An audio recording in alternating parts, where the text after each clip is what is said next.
Morning guys, Sunday morning, 6th of January. I trust you've all had a good Christmas and New Year. I know I have. Now, this year, because I've so much to do, I've thrown tradition out the window. The onions used to be sown on Boxing Day.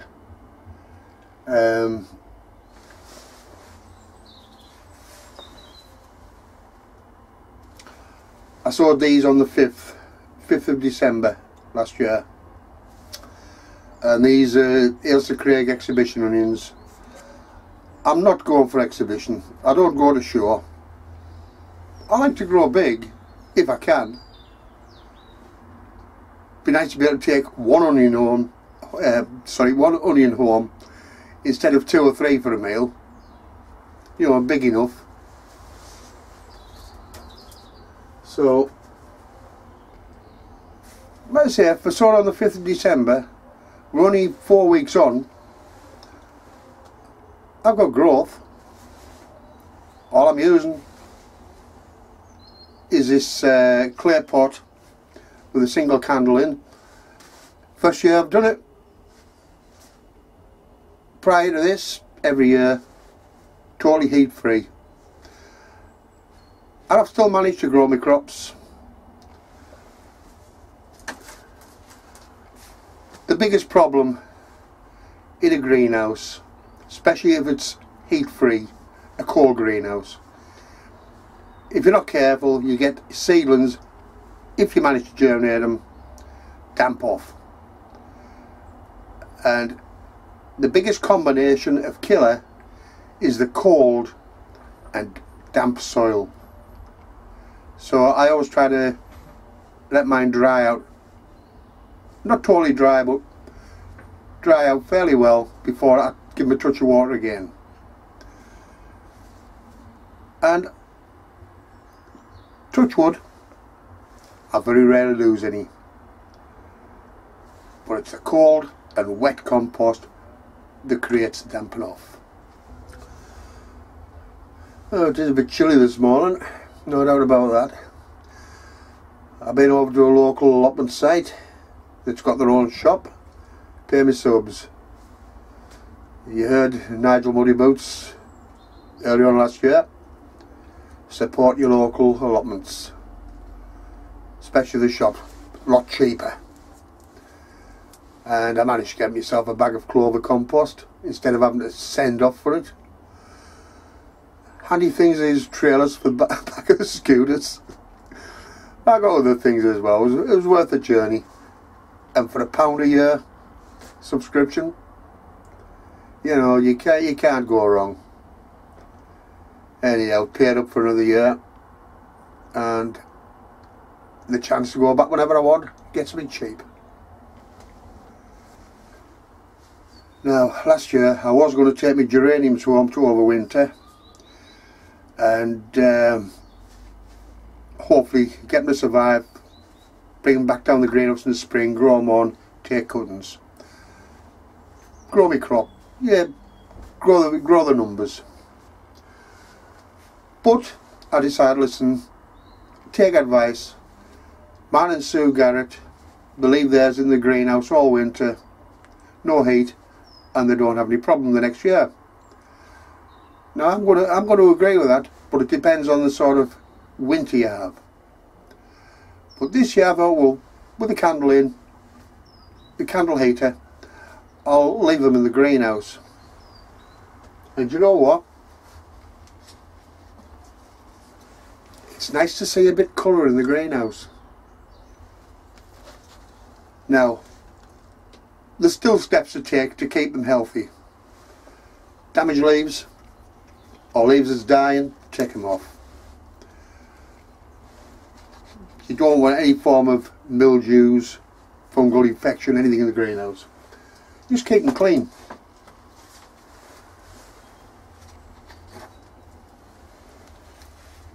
Good example, the dying leaf. Come off easy.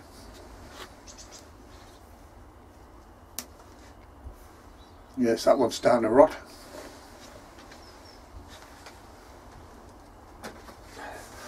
But don't leave anything you take off in the greenhouse. Bag it up, incinerate it, but get it out of the greenhouse. The spare cyclamen, I pot it up, bring it in the greenhouse, leave it in the greenhouse. Once again, colour, lovely. I've made no secret of what I'm doing with the greenhouse this year. An 8x6 greenhouse full of tomatoes is too many tomatoes, especially for my family. So I've decided, just down one side, a couple of varieties of tomatoes, because I always put a couple of rows in the garden, and the other side I want to grow some flowering plants. Just something I used to do when I was a lot younger. I want to get back to it. You can't beat a bit of colour, can you?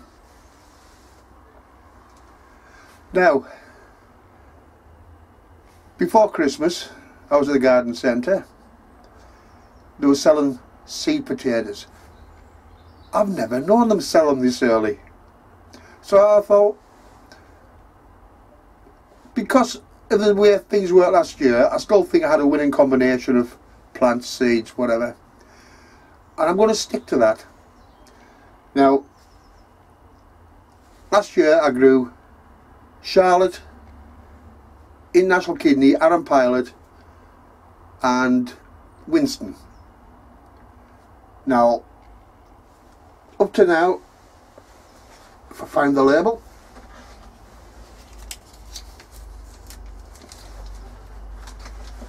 yes, I'll turn the camera around.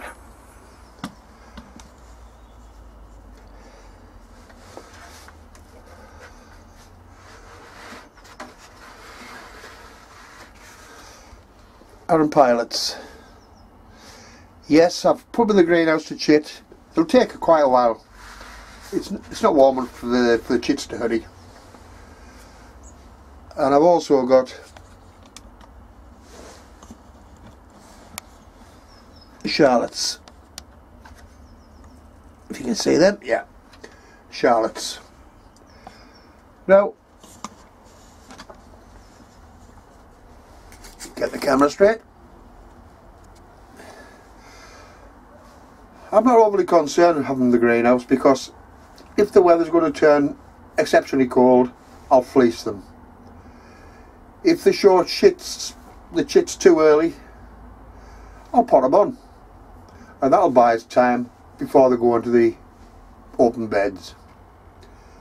So I'm not going to be concerned about them. I've just considered myself lucky to be able to get them and knowing I've got them. Winston's, International Kidneys, well, International Kidneys I should get no problem in any garden centre, Poundland, wherever. Even Wilco's will have them. It's Winston's that's the buggers to get hold of. I believe I had to send off for them last year. I'm not going to send off for any one variety, because it's not financially viable. Time you pay your postage and package on top of the price of potatoes. So I'll either find them in a shop or garden centre, or I'll put an alternative in, which to me, a good alternative, which I will be able to get hold of, is Kestrel. They're a second early. Alright, so I'll lose out first earlies with the Winston. But never mind, I've got options. We'll take it from there. Right, one job I need to get done before it's too late. I know I was late sowing these Californian poppies, 27th of November last year, but I want more colour in the garden. Every time I've tried with these, I've failed, mainly because I broadcast them straight in the open. And if you get a dry spell, any seeds germinating, they're going to die off. But having said that, because I was working at the time, I couldn't always guarantee getting down in time to water the garden. But this year I thought, November, sowed the seeds in a pot. They are a hardy little plant, so I'm going to see what I can do this year with them. So couple of 10 cell trays.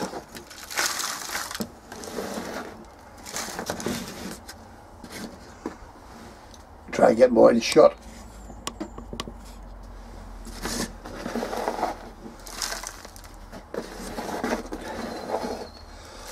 I think I put about 20% vermiculite in this compost, which I saved. Last thing I want is the roots having to risk losing the roots, prise them apart, because there's sticks and God knows what in. So I sieve it. And I'm not going to firm it down, just that's good enough for me.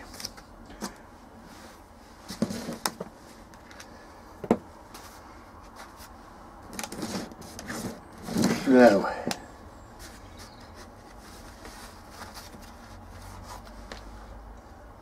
plenty of roots in them.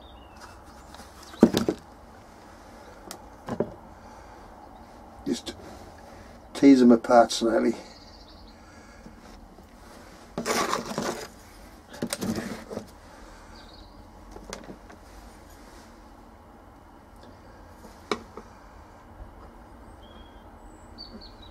Yeah, just get on one of the leaves. Plenty of root on that.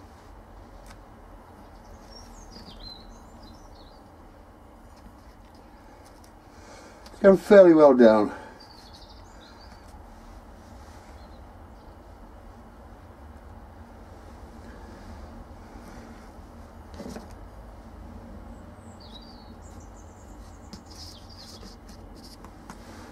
And you don't want to see us prick them all out.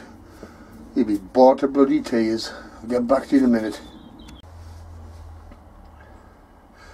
Right, they're all pricked out now. Labelled and dated. Don't forget labels. Now, I don't have something to put water in to stand the trays in, but there's another method just as good. I know it's using a watering can, but it's the way you use the rows of the watering can. I'll show you that one now. Right, to water from above, just turn your hose around. Sorry, the rows. So the water comes up over. Don't start above the plants. One side. Keep the rows low and just sweep side to side.